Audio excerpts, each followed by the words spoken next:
නිබ්බිදාව හට ගන්නවා කියන්නේ ඇලීමක් ඇති වෙන්නේ, බැඳීමක් ඇති වෙන්නේ.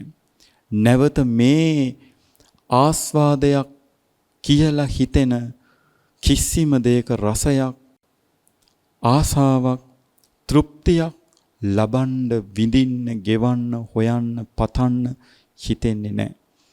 ඒ මොකද අර නිබ්බිදාව, අර කලකිරීම, කලකිරිය යුතු ධර්මයන් වලට කලකිරිලා, නොඇලිය යුතු ධර්මයන් වලට නොඇලිලා, නොගැටිය යුතු ධර්මයන් වලට නොගැටිලා. අන්න නිබ්බිදාව. එතන තියෙනවා අකම්පිත බවක්. එතන තියෙනවා නොඇලුණු බවක්. එතන තියෙනවා නොගැටුණු බවක්. එතන තියෙනවා මුලාවටපත් නොවන බවක්.